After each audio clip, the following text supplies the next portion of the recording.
Hello everyone, welcome to the TWS academy. আজ general science এবং জিকের 6 নম্বর সেট নিয়ে আলোচনা করা হবে। তো ক্লাসটিতে সকলে যুক্ত হয়ে যাও ফটাফট এবং ক্লাসটি সকলের মাঝে শেয়ার করে দাও। আজকের ক্লাসটি খুব দারুণ একটি দুর্দান্ত সেশন হতে চলেছে। দারুণ দারুণ প্রশ্ন রেখেছি ইউনিক ইউনিক দেখে। তো সকলে ক্লাসটি শেষ পর্যন্ত দেখার চেষ্টা করবে। চ্যানেলে নতুন হয়ে থাকলে দ্য ওয়ে অফ সলিউশন এবং আমাদের সেকেন্ড চ্যানেল TWS একাডেমি দুটোকেই সাবস্ক্রাইব করে দেবে। এবং যদি আমাদের টেলিগ্রাম গ্রুপে যুক্ত না হয়ে থাকো অবশ্যই যুক্ত হয়ে যাবে এক্ষুনি, সমস্ত ভিডিও লিঙ্ক প্রথমেই পেতে। আজকের প্রথম প্রশ্নের দিকে চলে যাব। ভারতের ইক্ষু উৎপাদনে প্রথম স্থান অধিকার করে কোন রাজ্য? নিম্নের কোন রাজ্যটি ইক্ষু উৎপাদনে প্রথম স্থান অধিকার করে? কোন রাজ্য? বিহার, হরিয়ানা, রাজস্থান, উত্তরপ্রদেশ। 4টি অপশন আছে। সঠিক উত্তর কি হয়ে যাবে? উত্তরপ্রদেশ রাজ্য ইক্ষু উৎপাদনে প্রথম স্থান অধিকার করে। ইক্ষু উৎপাদনে দ্বিতীয় স্থান কোন রাজ্য অধিকার করে?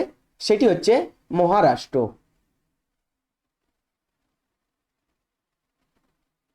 মহারাষ্ট্র রাজ্য হচ্ছে ইক্ষু উৎপাদনে দ্বিতীয় স্থান অধিকার করে। দুটি জেনে রাখবে। উত্তরপ্রদেশ রাজ্যের রাজধানী কি? উত্তরপ্রদেশ রাজ্যের রাজধানী হচ্ছে লখনৌ। মুখ্যমন্ত্রী বর্তমানে কে আছে? যোগী আদিত্যনাথ। এবং যদি বলা হয় রাজ্যপাল কে, তাহলে হবে আনন্দীবেন প্যাটেল। ঠিক আছে, দ্বিতীয় প্রশ্নে চলে যাব। নিসর্গ ঘূর্ণিঝড় নামকরণ করেন কোন দেশ? Bangladesh, Bharat, Malaysia, Bahrain. কোন দেশ নিসর্গ ঘূর্ণিঝড়ের নামকরণ করেছিল? কি হবে সঠিক উত্তর? কি হবে সঠিক উত্তর? হয়ে যাবে ভারত নিসর্গ ঘূর্ণিঝড়ের নামকরণ করে। এবার আমি কতগুলি ঘূর্ণিঝড়ের নাম বলছি, সেগুলি তোমরা উত্তর করবে। ফণী, ফণী ঘূর্ণিঝড় এর নামকরণ করে কোন দেশ? তারপরে আসে বিধ্বংসী ঘূর্ণিঝড় আমপান, এর নামকরণ করে কোন দেশ? তারপরে আসে ইয়াস, সম্প্রতিকালে হয়েছিল ইয়াস, এর নামকরণ করে কোন দেশ? এই তিনটি থাক না, আরেকটি দিই, ফাইলিন। সকলে কমেন্ট অ্যান্সার করো ফটাফট। এর নামকরণ করে কোন দেশ? সঠিক উত্তর কি হবে? ফণী। প্রথমে আসি, ফণীর নামকরণ করে বাংলাদেশ, বাংলাদেশ। তারপরে আসি আমফান, বিধ্বংসী ঘূর্ণিঝড় আমফান 2020 সালে কোন দেশ নামকরণ করে? Thailand, Thailand. এরকম একটি ঘূর্ণিঝড়ের নাম দিয়ে বলবে কোন দেশ নামকরণ করে, তাহলে তখন অনায়াসে তোমরা উত্তর করতে পারবে এগুলি জানা থাকলে। ফাইলিন, ফাইলিন ঝড়ের নামকরণ করে কোন দেশ? Oman, Oman. ইয়াস, ইয়াস ঝড়ের নাম ইয়াস ঝড়ের নামকরণ করেন ওমান, সরি ওমান। এবং ফাইলিন ঝড়ের নামকরণ করেন কোন দেশ? কোন দেশ? সঠিক উত্তর কি হবে? থাইল্যান্ডই ফাইলিন ঝড়ের নামকরণ করেন, থাইল্যান্ড।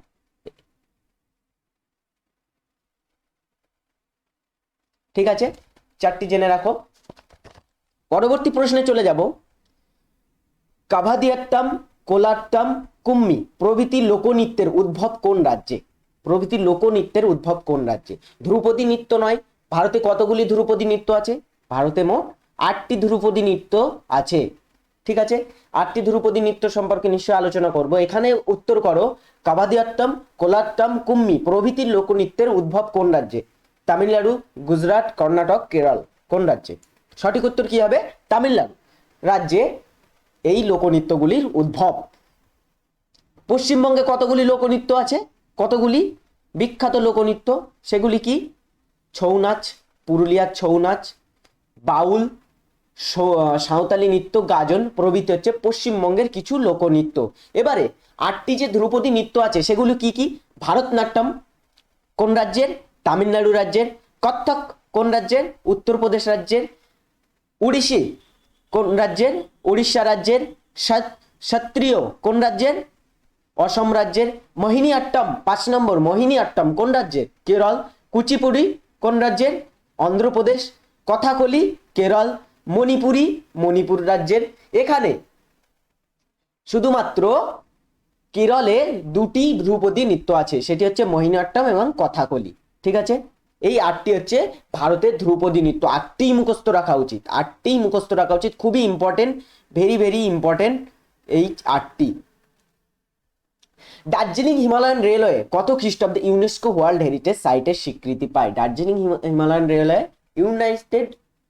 ইউনেস্কো ওয়ার্ল্ড হেরিটেজ সাইটের স্বীকৃতি কত খ্রিস্টাব্দে পায়? সঠিক উত্তর করো।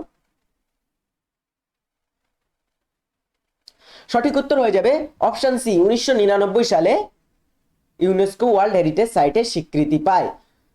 ভারতে মোট 40টি ইউনেস্কো ওয়ার্ল্ড হেরিটেজ সাইট আছে, মোট 40টি। তার মধ্যে আছে কতগুলি বিখ্যাত, সেগুলো হচ্ছে সুন্দরবন, কত খ্রিস্টাব্দে?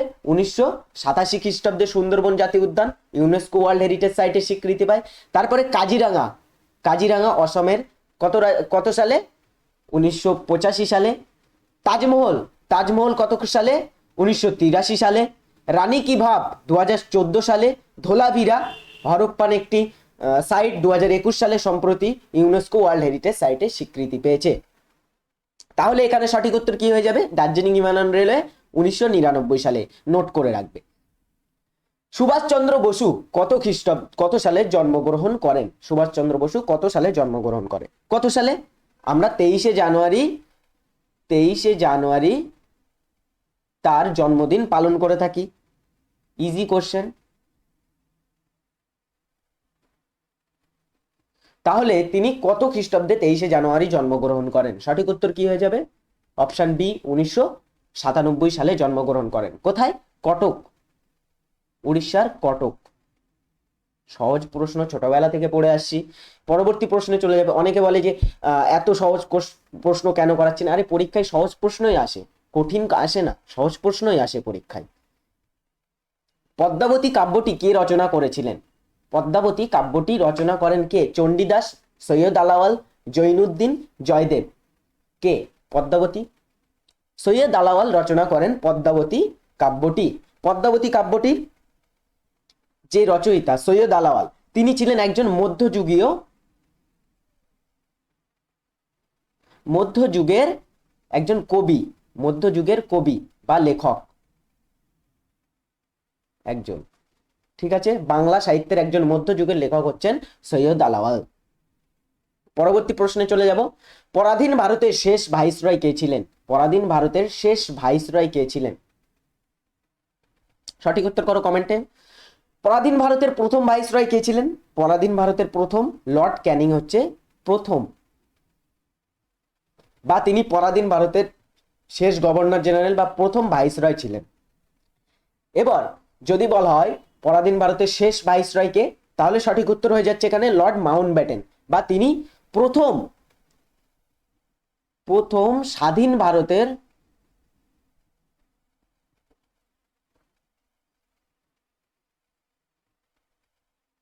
গভর্নর জেনারেল ছিলেন।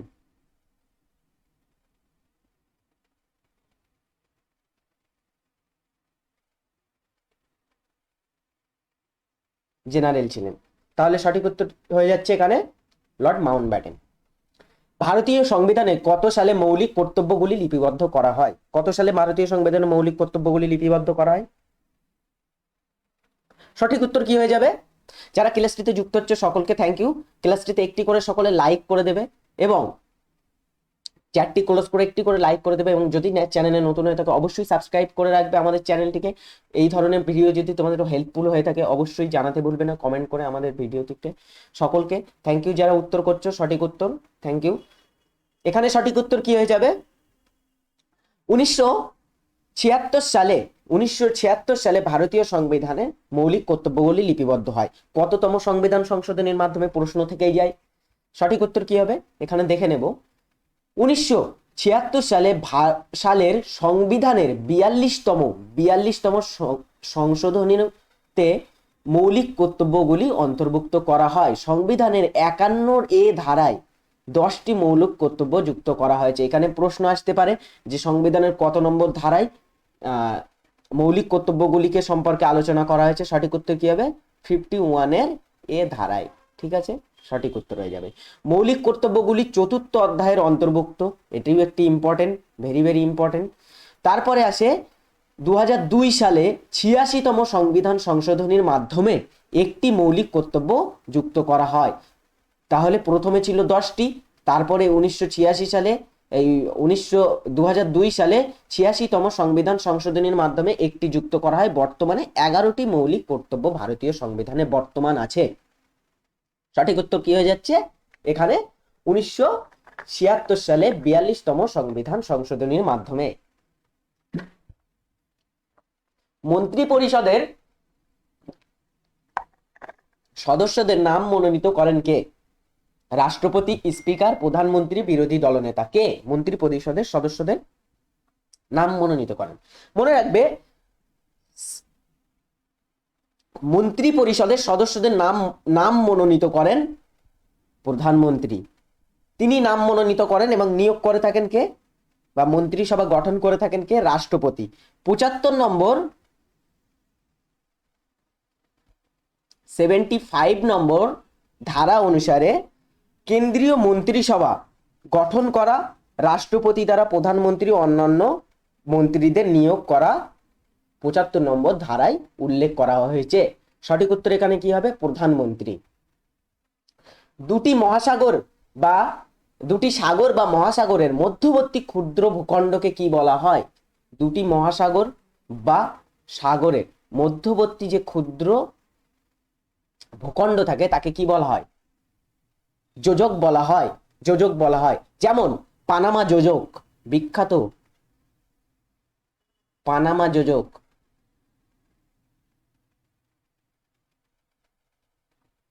যোজক কি করেছে? উত্তর ও দক্ষিণ আমেরিকাকে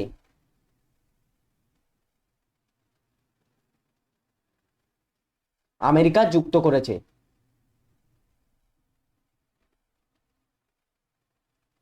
এবং প্রশান্ত ও আটলান্টিক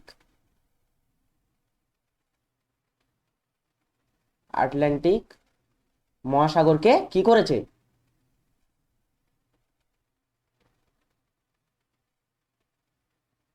সাগরকে পৃথক করেছে। ঠিক আছে, ক্লিয়ার? এখানে পানামা যোজক কি করেছে? উত্তর ও দক্ষিণ আমেরিকাকে যুক্ত করেছে। তারপরে প্রশান্ত ও আটলান্টিক মহাসাগরকে পৃথক করেছে পানামা যোজক। তাহলে প্রশ্নগুলি কেমন থাকছে সকলেই জানাতে ভুলবে না, কমেন্টে সকলে জানাও।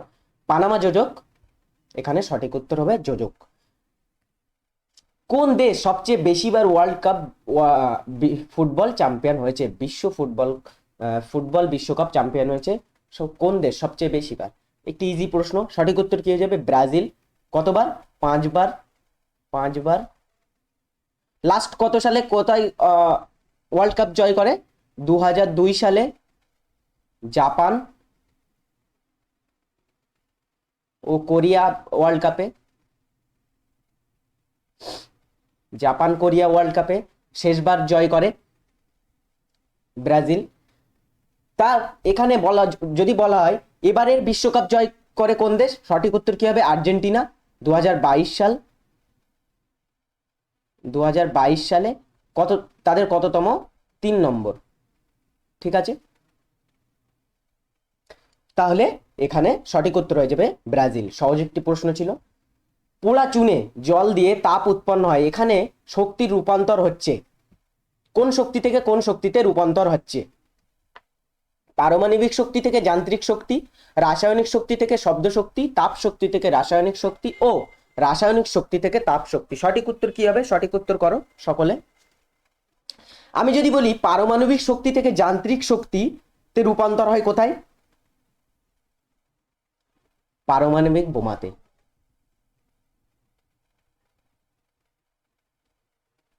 পারমাণবিক বোমাতে কি হয়? পারমাণবিক শক্তি থেকে যান্ত্রিক শক্তি রূপান্তর হয়। তারপরে শব্দ শক্তিও রূপান্তরিত হয়। রাসায়নিক শক্তি থেকে শব্দ শক্তি রূপান্তর হয় কোথায়? পটাকা বা ছোটখাটো যে বিস্ফোরক গুলো তৈরি হয় পটাকা। রাসায়নিক শক্তি থেকে শব্দ শক্তি উৎপন্ন হয়। তারপরে এখানে সঠিক উত্তর কি হবে? পোড়া চুনে জল দিলে কি হবে? তাপ শক্তি থেকে রাসায়নিক শক্তি। এটি কিন্তু সঠিক উত্তর নয়। সঠিক উত্তর কি হবে? রাসায়নিক শক্তি থেকে তাপ শক্তি উৎপন্ন হয় পোড়া চুনে জল দিলে যে তাপ উৎপন্ন হয় সেখানে এই শক্তির রূপান্তর হচ্ছে। ঠিক আছে, তারপরে কতগুলি শক্তি রূপান্তর হচ্ছে, যেমন ডায়নামোতে কি হয়, ডায়নামোতে কি হয়, যান্ত্রিক থেকে তড়িৎ। ঠিক আছে, তারপরে পরবর্তী প্রশ্নে চলে যাব। ভারতের বৃহত্তম ব্যাঘ্র প্রকল্প কোনটি? ভারতের বৃহত্তম ব্যাঘ্র প্রকল্প কোনটি? আমি প্রথম দিনের প্রথম প্রশ্নেই কিন্তু ব্যাঘ্র প্রকল্প সম্পর্কে আলোচনা করেছিলাম, প্রথম প্রশ্নে। সেখানে প্রশ্নটি ছিল রণথম্বর ব্যাঘ্র প্রকল্প কোন রাজ্যে অবস্থিত? তাহলে এখানে সঠিক উত্তর করো, ভারতের বৃহত্তম ব্যাঘ্র প্রকল্প কোথায় অবস্থিত? সঠিক উত্তর কি হবে? অপশন সি, নাগার্জুন সাগর শ্রীশৈলেম ব্যাঘ্র প্রকল্প কোন রাজ্যে অবস্থিত? কোন রাজ্যে অবস্থিত? সঠিক উত্তর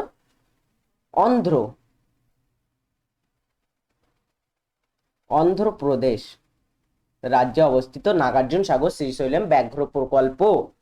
ব্যাঘ্র প্রকল্প সম্পর্কে বলতে হলে কত খ্রিস্টাব্দে কার্যকর হয়? 1973 সালে। ভারতে পশ্চিমবঙ্গে কতগুলি ব্যাঘ্র প্রকল্প আছে সেদিনই বলে দিয়েছি, দুইটি। কি কি? সুন্দরবন এবং আরেকটি হচ্ছে বক্সা। মানস ব্যাঘ্র প্রকল্প কোন রাজ্যে অবস্থিত? অসম। ঠিক আছে, 14 নম্বর প্রশ্ন দিকে এগোবো। নিম্নের কোনটি তামার আকরিক? বক্সাইট, ক্যালামাইন, জিপসাম, কিউপ্রাইট কোনটি তামার আকরিক? এগুলি জানা অবশ্যই প্রয়োজন। আকরিক থেকে অবশ্যই প্রশ্ন এসে থাকে পরীক্ষায়, আমরা দেখেছি প্রশ্ন খুবই ইম্পর্টেন্ট প্রশ্ন এগুলি। কি হবে সঠিক উত্তর? রেকর্ড ক্লাস একটু স্পিড করার চেষ্টা করছি, এখানে টাইম পাস করব না একদমই। সঠিক উত্তর কি হয়ে যাবে? অপশন ডি, কিউপ্রাইট হচ্ছে তামার আকরিক। তাহলে বাকিগুলো কিসের আকরিক জেনে নেব। লোহার আকরিক যদি বলা হয় কি কি আছে? Red hematite, magnetite, iron pyrites, এগুলি হচ্ছে লোহার কতগুলি আকরিক।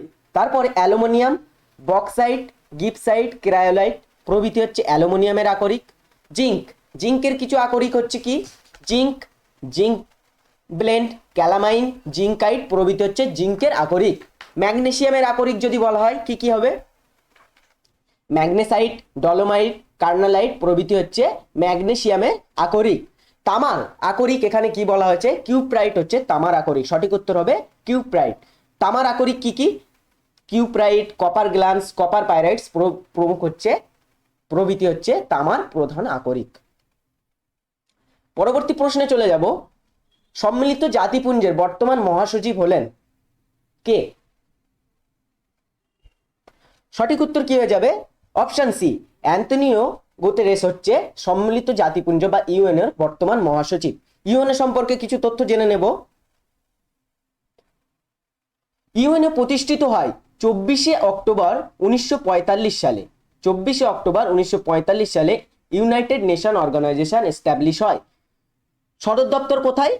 নিউ ইয়র্কে ইউএন এর সদর দপ্তর বর্তমানে ইউএন এর কতগুলি দেশ সদস্য? সঠিক উত্তর কি হবে? 193টি। প্রথম মহাসচিব কে ছিলেন সম্মিলিত জাতিপুঞ্জের? ট্রিগভে লি প্রথম মহাসচিব ছিলেন সম্মিলিত জাতিপুঞ্জের। নানাঘাট লিপি থেকে কার সম্বন্ধে জানা যায়? সঠিক উত্তর কি হবে? নানাঘাট লিপি থেকে কার সম্বন্ধে জানা যায়? প্রথম সাতকর্ণী, দ্বিতীয় পুলকেশী, দ্বিতীয় চন্দ্রগুপ্ত, বিজয় সেন কার সম্পর্কে জানা যায়? সঠিক উত্তর হয়ে যাবে প্রথম সাতকর্ণী সম্পর্কে জানা যায় নানাঘাট লিপি থেকে। প্রথম সাতকর্ণী ছিলেন সাতবাহন সাম্রাজ্যের প্রতিষ্ঠাতা শিমুকের পুত্র। তাহলে সাতবাহন সাম্রাজ্যের প্রতিষ্ঠাতা কে ছিলেন? শিমুক। গৌতমী পুত্র সাতকর্ণী সম্পর্কে জানা যায় কোন লিপি থেকে বা প্রশস্তি থেকে? সঠিক উত্তর কি হবে? নাসিক প্রশস্তি থেকে। কে রচনা করেন? গৌতমী বলশ্রী রচনা করেন নাসিক প্রশস্তি। পরবর্তী প্রশ্নে চলে যাব। বস্তুর প্রতিবিম্ব অসৎ, সমশীর্ষ ও বস্তুর আকারের থেকে বড় হয় কোন দর্পণে? কোন দর্পণ চেনার উপায় হচ্ছে এটি। বস্তুর প্রতিবিম্ব হবে অসৎ, সমশীর্ষ ও বস্তুর আকারের থেকে বড় কোন দর্পণ? সঠিক উত্তর কি হবে? বস্তুর আকারের থেকে বড় হয় কোন দর্পণে? অবতল দর্পণে। উত্তল দর্পণে কেমন হবে প্রতিবিম্ব? অসৎ হবে, অসৎ, সমশীর্ষ, সমশীর্ষ ও বস্তুর আকারে। নাম কি? কোনটি রক্তে শর্করার পরিমাণ বৃদ্ধি করে? থাইরক্সিন, এলটিএইচ, এসটিএইচ বা গ্লুকোগান? কোনটি? সঠিক উত্তর কি হবে? গ্লুকোগান রক্তে শর্করার পরিমাণ বৃদ্ধি করে। কোন অন্তঃক্ষরা গ্রন্থি থেকে গ্লুকোগান নিঃসৃত হয়? অগ্নাশয়,